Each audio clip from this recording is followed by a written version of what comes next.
Scarlet and Violet gave us some of the best Pokemon sets we've seen in years. And for a lot of collectors, it wasn't just an era. It was the era that brought them back into collecting. I know it was for me. So today we're going through every single Scarlet and Violet set and ranking them from worst to best. And I already know some of you are definitely going to disagree with me. So that's what it's all about. Let's get it. So Scarlet and Violet had 16 sets throughout its entire era. And without further ado, I think we all can agree what number 16 is. The worst Pokemon set from Scarlet and Violet. I hate to break it to any of the Scarlet and Violet DLC fans, but number 16's gotta be Shrouded Fable, without a doubt. And it's really just because there's not a lot of cards here. 162 cards, and the most valuable card in the set is $71. Now, it's a Persian. It actually is a pretty cool card, and $71 isn't bad for that card. So if you like Persian, it's probably a good pickup, but the card itself, don't rip for it. This Horsey's pretty cool, but other than that, the depth is very limited. Again, unless you really enjoyed that Scarlet and Violet DLC with the evil trio, but for me, I don't know. I'm just not really about them. The golds in this set, most of them are energies. None of them are really interesting, cool cards. This one's pretty cool, but yeah, this was an easy choice. I think number 15 might be the first one that surprises you. I think it was base set Scarlet and Violet, the first set from the Scarlet and Violet era. And that's honestly why I'm going with it. It was the first set of the era. It felt more like a setup set. There just wasn't a lot of cards that I was super interested in personally. Like, we can go through here the most valuable cards. You've got the Gardevoir EX. It is a really cool card, but only worth $92. It's another set that doesn't have a major hit. And I remember the Miriam SIR. This card blew up when the set first came out. People were paying hundreds of dollars for it. It settled really quickly. And I will say, this is a really fun set to open because pull rates are really high. So if you're just looking to open a set and get some cool pulls, this is a good set for that. As you can see, there are a lot of SIRs and gold cards. There's a lot of depth and cool cards in the set, but because pull rates were so good, none of them were really holding their value there. So it sits at number 15 for me. Now, honestly, I went back and forth with number 14 and number 13, but we're just going to say number 14 is Temporal Forces. Every time I went back to looking at this set, I just didn't feel anything. There was nothing that really drove me to open it. And honestly, this was one of the only Scarlet and Violet sets that when it came out, I didn't buy any of it. I'm looking at my ETB wall now. I actually don't even have an ETB from this set, so I got to get on that. But we can go through the most expensive cards here. Raging Bolt in the top 3 is pretty interesting. I remember when this set came out and this card was super hyped, settled at $72. Biggest Chase is a Ghastly, which is pretty unique, I would say. $120 for that. It's really because you got the Gengar in this card. So you've got all 3 of the evolutions from Ghastly. This is a Gengar set, I guess. I never really noticed that. Morty's Conviction featuring the Gengar. That's almost $80 for a trainer, purely because Gengar's in it. Then you got the full art Gengar for $70. But beyond those 3 Gengars, there just really aren't any very popular Pokemon in this set. I will say this Arbok is one of my favorite cards under $30. It looks really cool. Yeah, I don't know. Another thing about this set is the gold cards. They just weren't that good looking. For me personally, they just didn't feel that good. I felt like they were a little easy to pull too. But you know it comes right after that, Stellar Crown. And the reason for that is Stellar Crown was another one that I just had no interest in opening. It's another one that I'm looking up on my ETB wall. I don't have an ETB from it. I don't think I even opened any Stellar Crown packs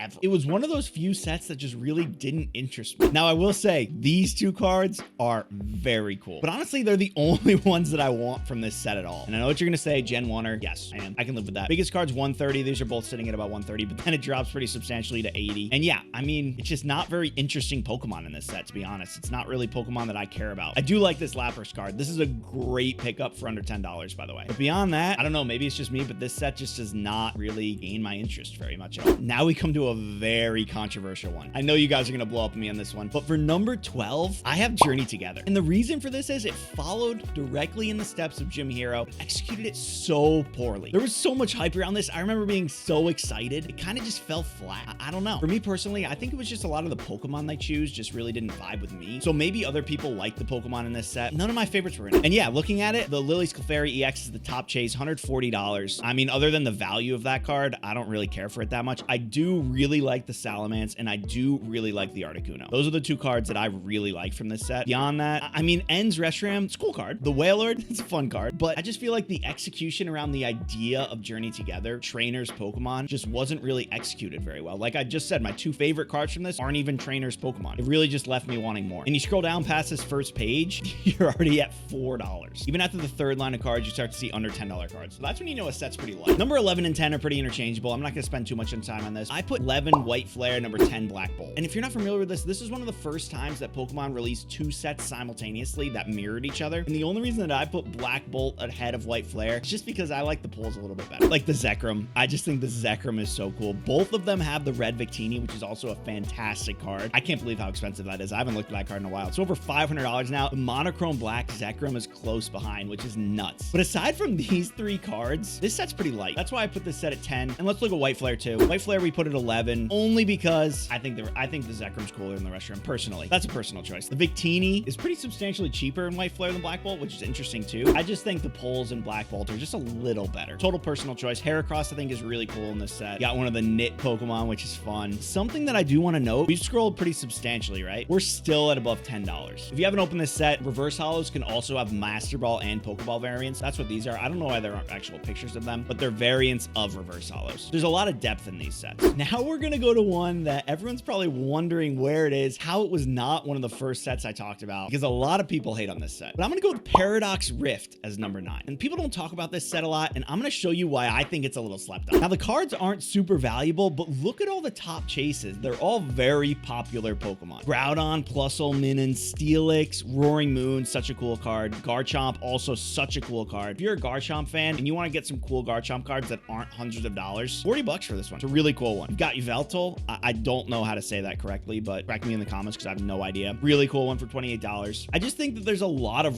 really cool cards in this set that are pretty cheap. So for a beginner or someone who's just starting to collect, I think this is a really cool set for you. We keep going. I mean, all these are sub $10 now. I still think there's a lot of really cool arts. Again, you do have the problem with this one that the gold cards just don't really pack the punch that they do now in the Mega Evolutions era. But again, they're super duper affordable. So if you want to add some cool cards to your collection, I just think this is a good set to start with. On a super similar boat, and if you've been following for the channel in a long time, you know when this set first came out, I was actually ratting on it so hard. I've grown to like it a little bit, and that's Twilight Masquerade. And I'll tell you exactly why. It's this guy right here. This is one of the coolest cards in the Scarlet and Violet era. And no, I am not a big Greninja fan personally. I'm a Charizard collector, but this card is just so sick. And I think every really good set needs to have that one card that's just like, it's just defining for the set. This set has that, and that's this guy right here. Now, I will say there's not a lot of depth in this set, which is why a lot of people don't like it, and that's why I was really hating on it when it first came out. But there are some cool other cards in here. The Eevee card, I think this card's gonna get a lot more popular just with the evolution hype. I think this will gain value pretty quickly. This is a fun Chansey card. You know, we can go down the list. Got the Sushi card. This Infernape's actually insane. I don't know how I haven't noticed this Infernape before, but $14 for this card is wild. And yeah, I mean, obviously, Greninja's carrying this set. It is what it is. I'll be honest. I placed this set here because of this Greninja card. Now we're starting to get into the serious business. At number 7, Paldean Fates. And there's a couple reasons for this, but the big one is shiny sets are just always so much fun to open because they're so big. Finding baby shinies is so much fun, but you're also searching for those big chases on top of that. So when you're opening packs, there's so many different types of hits you can get. It's just really fun to open. And not to mention, as a Charizard collector, you've got one of the coolest Charizard cards that came out of this era. I mean, you can't argue this set. Iconic card, iconic card, iconic card. We've got our most expensive card in the countdown so far, $900 for the Bubble Mew. You're gonna see this card pass $1,000 really quickly. I'm honestly surprised this Charizard card's this cheap. This is such a cool looking Charizard card. I love the reds and the purples in this card. If you haven't seen it in person, this image does not do it justice. It is such a good looking. And the Gardevoir as well. I'm not a Gardevoir fan, but I know a lot of people collect Gardevoir. It's just 3 really big hitters at the top of this set. And then you go right into all the really cool baby shinies. I mean, we could scroll this set all day. There are so many good Pokemon in this set and so many good shinies. I will say, do not like the gold cards of this set, like at all. I think these are some of the worst gold cards they've ever done, and that's why they're so cheap. It's pretty much agreed upon in the community. That's just not it. That's why they abandoned that really quickly. The issue with this set, because you've got a chase like this and you've got these chases, packs are getting very expensive, but it's a great set. At number 6, I want to throw in the second set of the Scarlet and Violet era, Paldea Evolved. And again, there's one card that just carries this set, which is the main reason why I put it so high, but I do think there are a lot of cool cards in this set. Like I said about Scarlet and Violet base, I think this is where they really found the groove in this era. It really felt natural. We settled into it. The cards are really good. The arts are really good. Packs were abundant, but this Magikarp. When this set came out, after what we saw with Giratina and Lost Origin, everyone knew this card was going to be huge. And honestly, $400 for this card, I still think is very, very cheap. I think this card's going to go much higher. You've got the Sleeping Raichu. People love this one. You've got the Godzilla Tyranitar, the SIR Iono. You've got the starters from Scarlet and Violet and their cute environments. And you've got this Baxcalibur card. I think is way underrated right now. It is a fantastic looking card in person. $33 for that. I would say jump on that 100%. This set really just introduced the new generation of Pokemon in a really good way. You got the Shinpao Legendary. That's a really cool looking card. You got the Frigibax. That's great. They just did a great job with this set. I can go on and on, the Arctibax, but you get the point. It's a good set. We're getting to the top 5 here, and I'm really curious how my ranking's stacking up to your ranking. I want to know in the comments below, so don't forget to let me know. Top 5, I feel like a lot of us are going to have very similar top 5s. Number 5 for me is Surging Sparks. And the reason is because it introduced something that no Pokemon set has ever done before, and that's the rainbow border. This is such a cool idea. The concept is awesome. The card looks incredible in person. I am by no means means a Pikachu collector. Obviously, it's the mascot of Pokemon, so it carries a lot of weight. This isn't a grail for me by any means. I just think that the rainbow border concept is so cool, and they executed it great with this card. $340 for that card is really not bad. This Latias is also so cool. I tried so hard to pull that card when this set came out. If you know anything about me, you know anything about the channel, I've never pulled a top chase, so obviously I haven't pulled it, but we're still trying. This set kind of brought back that Lovebird vibe from Team Up with the Latios and Latias that go together. They look really cool side by side too. And I just think the IRs in this set are done really, really well. I love that like thick black border that adds like a little cartoon style that these three have. Like compare these two. I just really enjoy the artwork here. Reason that I put this in the top 5, rainbow border Pikachu. That's really the reason. Number 4, as a Charizard collector, gotta be Obsidian Flames. Obsidian Flames was such a fun set to open because one, it was super readily available. We didn't have the scalper issue, so I was able to open so many packs. Hit rates were really, really high, so you got a lot of really cool cards in opening packs, and there's a lot of cool Charizard. So this set was like the holy grail for me. And this guy right here, the SIR Terraform Charizard, was revolutionary. We never had a Terra Charizard before. This was the first one that was introduced, and they did a great job with it. You saw the Paldea Evolved shiny Charizard variant of this. They go great together. This card did it first, and they did a great job with it. $140 for this card is wild. The reason that it's that price is because pull rates are so high in this set that a lot were pulled. Funny story though, didn't pull any. I pulled 2 of the gold Charizards. Well, actually Aggie pulled 2 of the gold Charizards, which is really good. But yeah, I mean, the artworks on this, the vibrancy, the color on every single card is just so good. This Gloom, fantastic in person. This Pidgeot, fantastic in person. This Pidgeotto, fantastic in person. I can go on and on. The Tyranitar, so good. Palafin looks awesome. And these cards are not expensive. This is one of my favorite sets from Scarlet and Violet. It's so good. But now we've got the top 3 heavy hitters, and I'm sure our list is the same here. At number 3, I put Destined Rivals. And the reason I put Destined Rivals so high at number 3 is because I think that it accomplished everything that Journey Together fell short on. This is like Team Rocket 2.0. If you remember Wizards of the Coast Vintage Team Rocket, that set was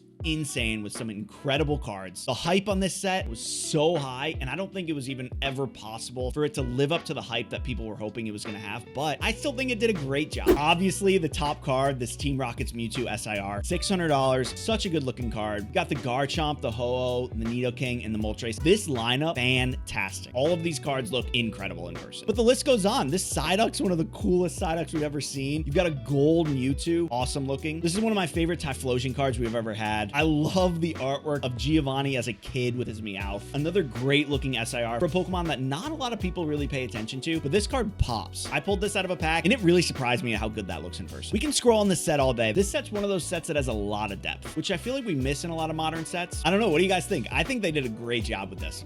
Number 2, none other than the Evolution Fanatics Prismatic Evolutions. Guys, what a set this is. No one ever thought we'd have an Umbreon that would rival the Moonbreon, but here we are. People call this a Umbreon. I don't like that. $1,500 for this Umbreon SIR. It's got the rainbow borders. You've got the rainbow border set for the Evolutions. Incredible looking. Now, very, very expensive, but if you were lucky enough, this set also had God packs, and you could pull every single Evolution in one pack, which I can't even imagine the feeling of being able to do that. Right down the line, the first 9 cards are Eevee all the Evolutions in their SIR forms, and then you've got this Roaring Moon just sitting here, which is a really good looking card, but it's just a little slept on because of all the cards before it. This set has a lot of depth. We're still at $100 in our 3rd row, which we have seen most of the Scarlet and Violet sets. That's not the case. There's a lot of expensive cards in this set. The challenge with this set, because you've got this card in here at $1,500, packs are almost impossible to get. But we can't let that affect the ranking because this is a great set. Here we go, guys. We're at number 1, the best set from Scarlet and Violet. Now, I know this is going to be a little controversial, and a lot of people are going to call me a Gen 1er for this. It is what it is. I stand by what I believe. I think Pokemon 151 is by far the best set